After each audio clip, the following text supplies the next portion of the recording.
제 모습을 보게 되거든요. 근데도 항상 부모님은 받아주셨고, 또 품어주셨고, 또 기다려주셨고, 그런 부모님은 그렇게 짜증을 받으시면서도 그것으로 깊은 상처를 받지 않으셨던 것 같습니다.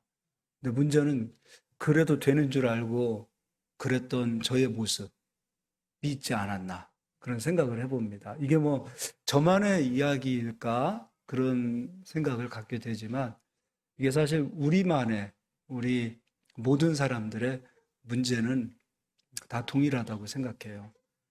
근데 저는 감사하게도 부모님에 대한 그리움이 있어요. 그러니까 돌아가신 부모님이라 하더라도 그리워할 대상인 부모님이 계시다는 거. 이거 얼마나 감사한지 모르겠어요. 그 부모님은 그럼에도 저를 너무 사랑해 주셨고 또 이 세상 그 무엇보다도 저를 가장 귀하게 여겨 주셨습니다. 그래서 저희 아버님이 저를 항상 하셨던 말씀이 우리 정 목사는 이 세상에 태어난 것만으로도 효도를 다했어. 이런 얘기를 하셨거든요. 근데 저는 그 얘기 듣고 살았어요. 저는 항상 효자다라는 생각을 갖고 살았습니다. 근데 내가 우리 딸들을 이렇게 키워 보면서 그런 생각을 해요. 너무 지금도 이쁜 거예요. 근데 아침에 자고 있는 모습을 보면 아기 때 얼굴들이 그냥 그대로 있는 것 같아요. 좀 있으면 이제 시집갈 나이가 됐는데도 아기 때 얼굴이 그대로 있어요. 그렇게 사랑스럽고 그렇게 좋은데 가만히 생각해 보니까 저 아이들은 우리 아버님이 저에게 하셨던 말씀처럼 태어나 준 것만으로도 효도를 다했더라고요. 지금도 아이들 생각하면은 그냥 좋아요. 딸들 생각하면은 그냥 행복한 거예요. 근데 제가 이제 우리 아내를 생각해 보았을 때 아내가 26에 저한테 시집을 왔습니다. 근데 우리 큰아이가 지금 27이에요. 우리 큰아이 이래를 여러분은 성인으로 보지만 저는 아직도 애기 같아요. 애기예요, 애기. 그러니까 우리 큰아이도 그렇고 둘째도 그렇고 아빠의 눈에는 애기예요. 애기 같아요. 지금도 애기 짓하고 그리고 지금도 저는 아가 이렇게 부르고 근데 어느 날 우리 아내가 우리 지금 이래보다도 적은 나이에 저한테 시집 왔습니다. 근데 저는 한 번도 아내를 어리다라고 생각을 해본 적이 없어요. 애기였는데 지금 생각하니까 애기잖아요. 근데 어리다고 생각하지 않았어요. 항상 무거운 짐을 많이 짊어지게 했던 것 같아요. 제가 일을 벌리면 뒷수습을 해야 되고 저 사람도 애기였을 텐데 애기는 그렇잖아요. 좀 재롱도 떨고 싶고 그리고 귀여움도 좀 받고 싶고 그런 마음이 있잖아요. 근데 남편으로부터 어, 그런 사랑을 받지 못한 건 아닌가 그런 생각도 좀 들고 그래서 요즘 되게 미안하더라고요. 어, 잘해주려고 엄청 노력합니다. 네. 진짜 그래서 요즘 와서 제가 애기 취급을 하니까 이렇게 조금 열을 받아 하시는 것 같은데 예. 어쨌든 저도 이제 보는 관점이 조금씩 달라지는 것 같아요. 그래서 저 사람도 연약한 사람이구나. 그러니까 우리는 이제 저는 결혼하자마자 애 낳고 또 목회자가 돼야 되니까 공부해야 되니까 대학원 다니면서 공부할 때도 직장 다니면서 돈 벌고 애 키우고 그러니까 항상 어른처럼만 보였어요. 같은 느낌이 들었던 거죠. 애기인데 실상은. 그래서 개척해서도 이렇게 오면서 사실 어, 애기였는데 지금 생각하면 굉장히 어린 나이인데 그 어린 나이부터 그 무거운 짐을 짊어지고 왔던 그 아내를 힘들었겠다, 어려웠겠다 이런 생각을 가져보지 못한 거예요.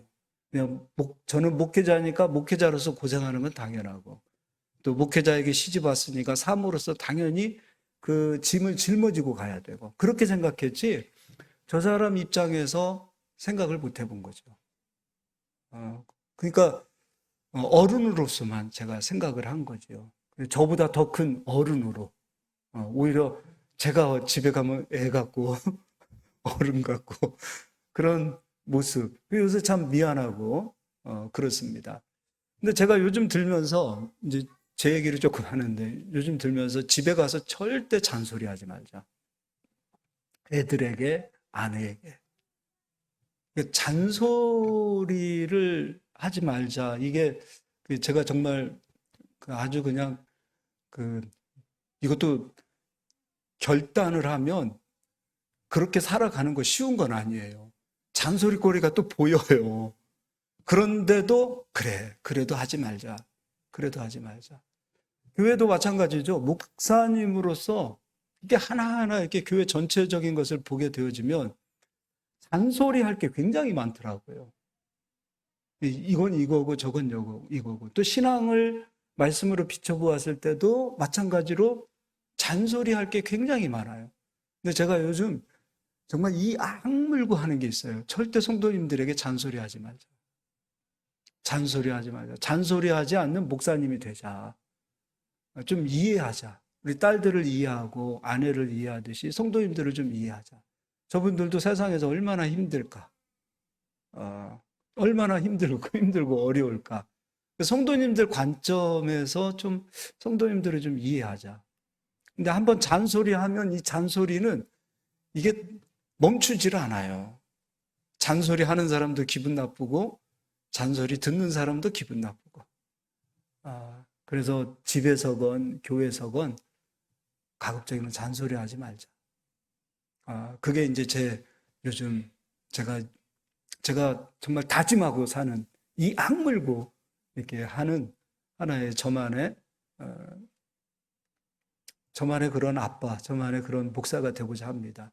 그래서 설교도 잘하고 목회도 잘하고 그런 목사가 되는 것도 좋지만 그거보다 더 중요한 것은 설교 조금 못하고 목회 조금 못하더라도 성도님들 사랑하고 잔소리하지 않고 좀 기다리고 바라보고 온유함으로 좀 이렇게 대할 수 있는 그런 목사가 되고 싶지 막 이렇게 뭐 목회를 잘하고 뭐 그런 목사보다 좀 모세처럼 온유한 목사, 좀 기다려주는 목사, 그런 목사가 되기를 저는 바라고 있습니다. 예, 집에서도 마찬가지입니다. 뛰어난 아빠, 멋있는 아빠보다 그냥 아이들과 함께 같은 눈높이에 맞추고 또 아내를 사랑하는 그런 아빠로서, 그런 남편으로서 그렇게 살고 싶습니다.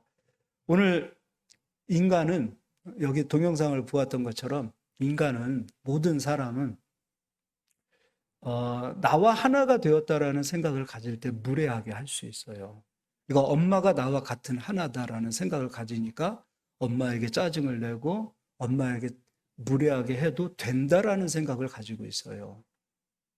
또 나의 아내가 성경에서도 아내와 남편이 한 몸이라 그랬어요. 나의 아내니까 내가 한 몸으로 함부로 해도 된다. 짜증을 내도 된다.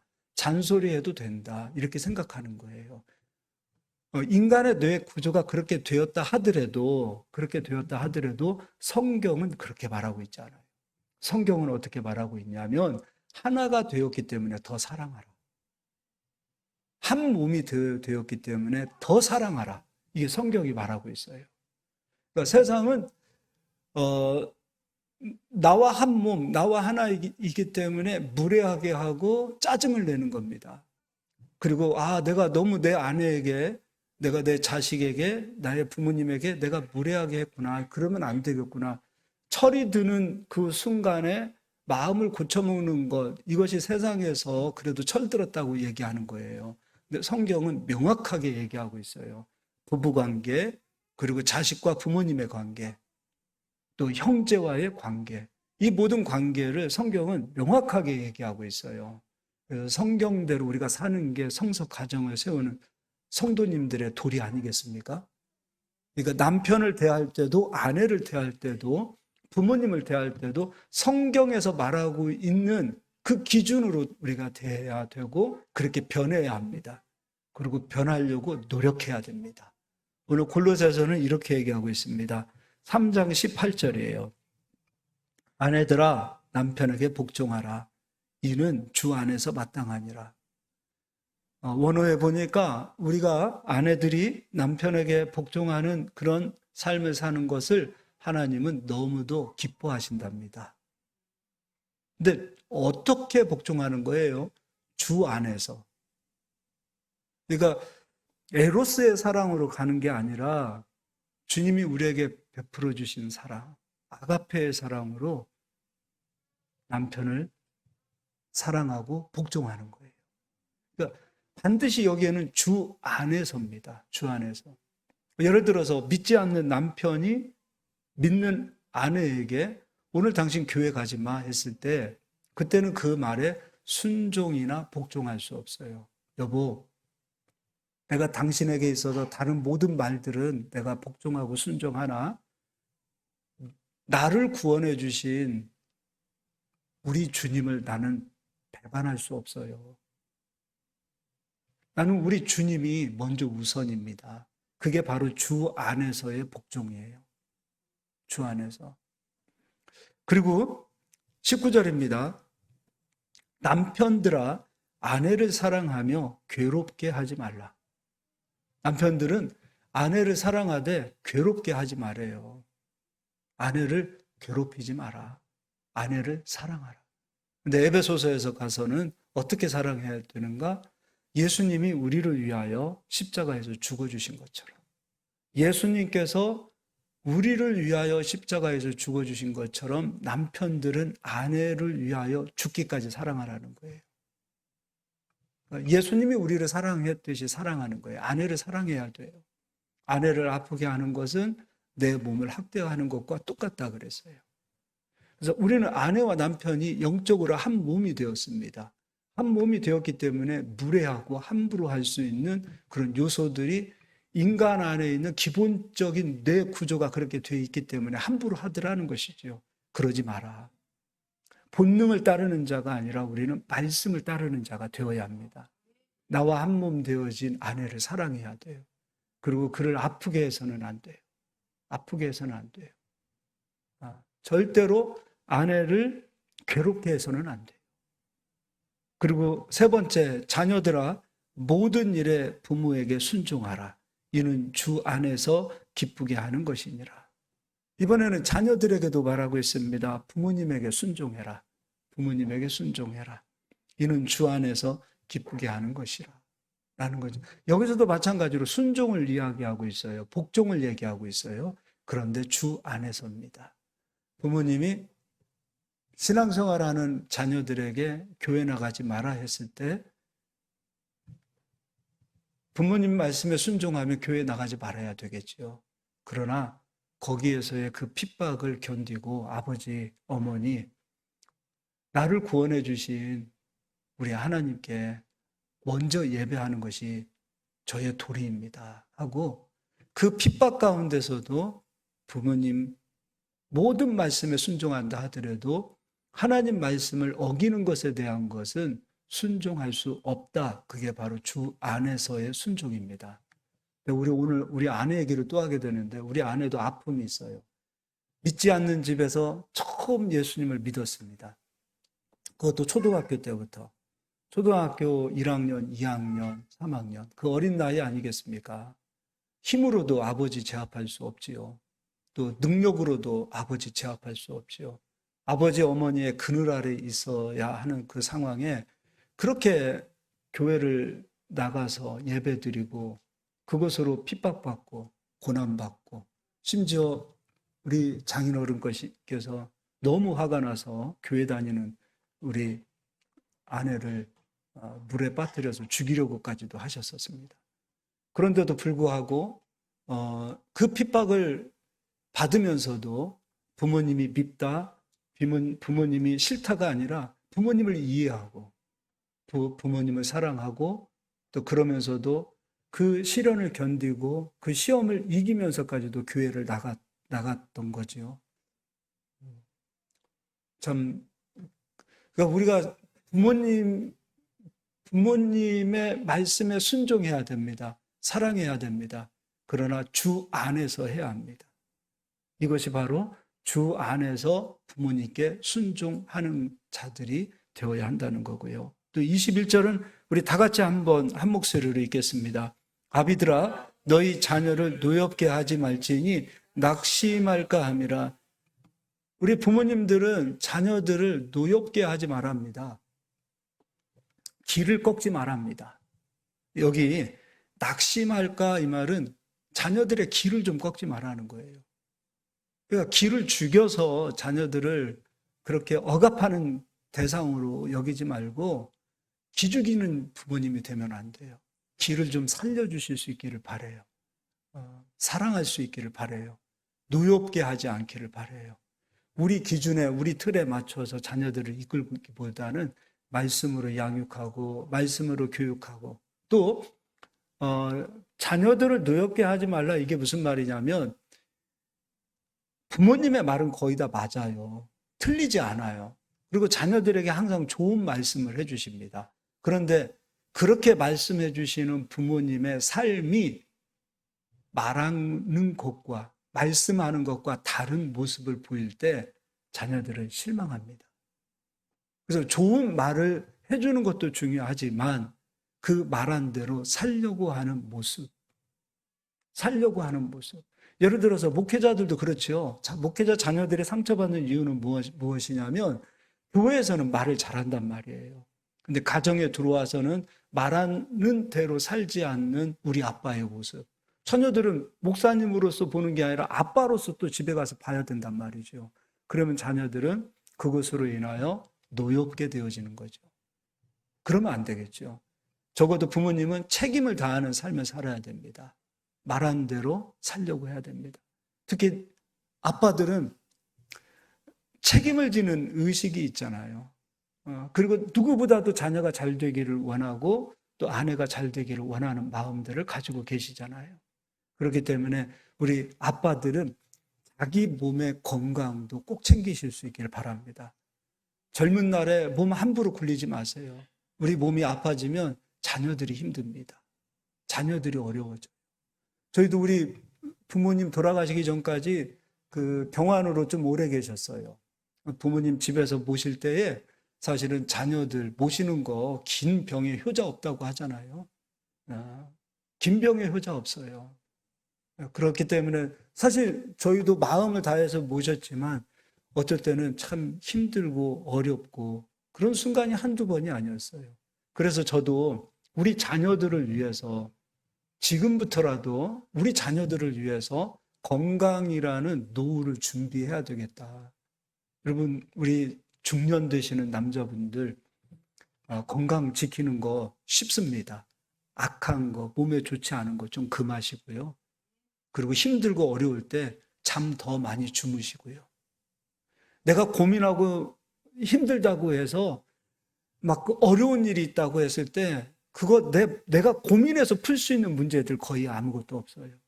정말 힘들고 어려울 때일수록 더 마음 편하게 먹으시고 잠도 푹 주무시고 운동도 더 열심히 하시고 그렇게 하실 수 있길 바랍니다.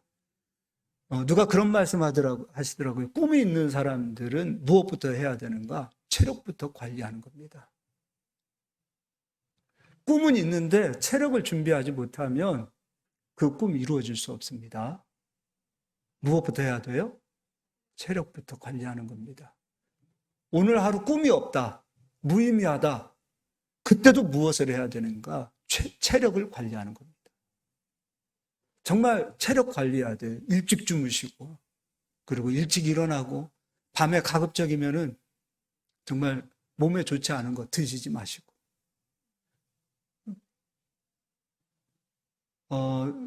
사람이 40세까지는 술을 소독할 수 있는 또 40 전까지 또 오늘 또 술 드시게 생겼네.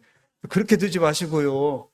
인간의 몸 구조가 40이 되기 전까지는 술을 해독할 수 있는 간 기능이 된답니다. 근데 40 이후부터는 술, 담배 이것이 해독할 만한 능력이 없대요. 그래서 갑자기 푹 가는 거예요, 사람이. 절제하세요. 누구를 위해서? 아내와 자녀들을 위해서. 나를 위해서도 좋고, 내가 내 사랑하는 자녀들을 위해서, 내 아내를 위해서. 우리 한 사람이 아프면 가족이 너무 고통스러워요. 그래서 이 부분은 철저하게 우리 남자 되신 분들, 또 우리 어머님들 건강 꼭 관리하시고요. 건강 잃어버리지 않기를 예수님 이름으로 축복합니다. 자, 그럼 이제 신명기서를 가서 좀 보도록 하겠습니다. 신명기, 재봉 집사님 좀 한번 읽어주시기 바랍니다. 신명기 14장 29절입니다.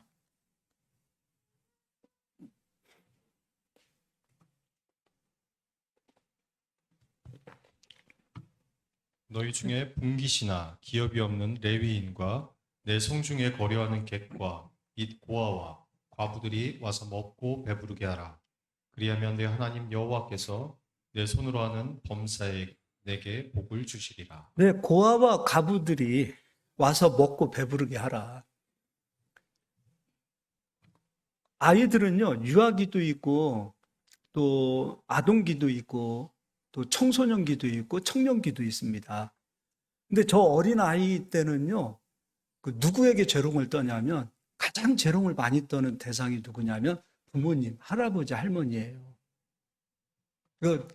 그냥 우리가 방긋, 어린아이가 방긋 웃어만 줘도 그 웃음을 보고서도 행복해 하는 사람들이 부모님, 할아버지, 할머니들입니다. 다 녹습니다. 녹아요. 그리고 아동기 때, 개구쟁이가 되었을 때, 그 개구쟁이 모습만 바라봐도 아버지는 흐뭇하고 좋아요. 그리고 사춘기 때, 그 짜증을 대부분 누구에게 부리는가? 엄마에게 많이 부립니다. 그 짜증을 부려도 엄마는 받아주고요.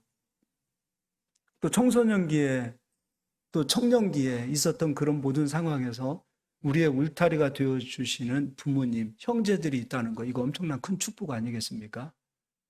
엄청난 큰 축복이죠. 제가 우리 시온이 친구 중에서 한 아이가, 이제 가족이 조금 가정이 좋지 않아서 어머님이 좀 일찍 돌아가셨어요. 우리 아버지는 경제적인 상황 때문에 가족과 함께 할 수 없어서 멀리 떨어져서 이 아이가 혼자 이렇게 생활을 하게 된 거지요. 근데 우리 시온이는 청소년기 때에 이게 엄마에게 어린 양을 많이 했어요. 이게 어린 양을 많이 했어요. 근데 제가 그 친구를 갑자기 처음 그런 생각을 해봤어요. 아, 시온이 친구, 네 친구는 네 나이 때 어린 양도 부리고 투정도 부리고 짜증도 낼 대상이 없어서 그 아이는 어떻게 살았을까? 누구에게 짜증낼 대상이 없잖아요. 그럼 혼자 그냥 사는 거 아니에요? 짜증날 일이 있었을 거 아니에요. 힘든 일들이 있었을 거 아니에요. 근데 누군가에게 그걸 이야기할 만한 대상이 없고 풀 만한 대상이 없었던 거지요. 그리고 친구들은 짜증내는 친구들 싫어하거든요. 부모님이니까 그래도 견디고 받아주는 것이지 늘 만나서 친구들에게 짜증을 내면 친구들도 싫습니다. 그런 친구는. 근데 그 아이는 얼마나 외로웠을까? 얼마나 고독했을까? 의지할 만한 대상이 아무도 없는 것으로 인해서 그 아이는 얼마나 힘들었을까? 처음 그 생각을 했어요. 그리고 시온이하고 그 얘기를 했어요. 야, 그 아이 정말 안쓰럽다. 그리고 너라도 잘해줘라. 그런 얘기를 했거든요. 제가 왜 이야기를 하냐면 우리는 하나님의 자녀입니다. 영적으로 우리는 아버지가 있습니다. 아버지하고 부를 수 있습니다. 힘들고 어려우면 하나님께 아버지 하고 기도해요. 문제가 있으면 새벽에 나와서 그리고 이렇게 오늘 예배에 나와서 하나님을 찾고 하나님으로부터 주시는 하나님께로부터 받는 그 은혜, 그 위로, 그 사랑을 받는 저희들 아니겠습니까? 힘들고 어려우니까 아버지하고 부를 수 있고요. 또 기도가 항상 하나님만 높이는 기도가 아니라 진짜 아버지이기 때문에 하나님 앞에 나와서 짜증도 부리잖아요. 여러분은 안 그러시죠? 저는 하나님 아버지께 나와서 짜증 많이 부려요. 진짜로. 속상하고 어려우면 투덜거려요. 마음이 아프면 와서 투덜거린단 말이에요. 그러면은 불경한 건가요? 저는 그런 아버지가 계시단 말이에요. 우리는 그런 아버지가 계시단 말이에요. 힘들고 어려우면 하나님 힘들어요, 어려워요 라고 얘기하고 위급한 상황에서 하나님 나 좀 도와주세요. 아버지 나 좀 도와주세요. 그런 아버지라고 부를 수 있는 하나님이 계시잖아요. 근데 이 세상은 아직도 구원받지 못한 영적인 고아들, 영적인 과부들이 얼마나 많은지 몰라요. 막상 여러분, 나를 귀찮게 하는 신랑이 세상을 먼저 떠났다고 생각해 보세요. 이 세상에서도 나에게 사랑을 주고 힘들거나 어렵거나 같이 함께 했던 그 남편이 내게서 떠나갔다고 생각해 보세요. 그것도 답답한 거지요. 얼마나 외롭고 고독하겠습니까? 우리에게는 신랑 되시는 예수님이 계시잖아요. 우리에게 사랑을 주시고 우리에게 은혜를 주시고 때로는 우리의 친구가 되어주시는 그 예수님. 우리는 예수님으로 하나님을 아버지라 부를 수 있고 예수님으로 우리는 신부가 되어져서 이 세상을 외롭지 않게 살아가잖아요. 그래서 세상 사람들은 그 외로움과 그 공허함을 하나님으로부터 예수님으로부터 채워지지 않으니까 세상 사람은 세상의 그 허탈한 것들을 찾아가잖아요. 주일날 놀러 다녀야 되고 세상으로부터 주는 그런 쾌락과 세상으로부터 주는 그런 재미들, 거기에 우리가 푹 빠져 있는 이유는 무엇인가? 공허하기 때문이에요. 공허하기 때문에. 진짜 예수님 안에서 하나님 주시는 그 은혜를 누리는 우리들이 그 사랑을 받았다면 이제는 세상의 고아들, 그리고 세상에 남겨진 그 과부들, 육적인 고아, 육적인 과부도 불쌍하지만 영적인 고아, 영적인 과부들이 얼마나 세상에 많이 있습니까? 그들의 그 공허함, 그 타락해서 방탕하게 산다고 손가락질 하지 마세요. 저들이 얼마나 위로받을 데가 없으면 그곳으로부터 채워지지 않는 그 세상으로부터 그 욕구, 그 위로, 그 두려움, 그 모든 것들을 채우려고 하는 것인가? 그걸 한번 생각해 보자고요. 그들의 방탕과 그들의 타락해 있는 그런 모습들, 그들의 거짓되어진 그런 모습들, 그것을 비난하기보다는 저들이 예수님이 없어서 그렇지, 저들이 하나님을 못 만나서 그렇지, 아버지라고 부를 만한 하나님을 못 만나서 그렇지 라고 불쌍히 긍휼히 여기는 마음을 갖고 전도하실 수 있기를 바랍니다. 고아와 과부를 긍휼히 여기고 불쌍히 여기는 것, 세상에 남겨진 그 고아 과부들 수천지입니다. 그들에게 예수 그리스도를 전하고 우리가 부르고 있는 그 아버지를 그들도 아버지라고 부를 수 있는 그런 은혜의 길을 열어줄 수 있는 우리 모든 성도님들이 되기를 예수의 이름으로 축원합니다. 6월 1일 날은 부흥회 때 이 자리가 가득 채워질 줄 믿습니다. 예, 기도하겠습니다.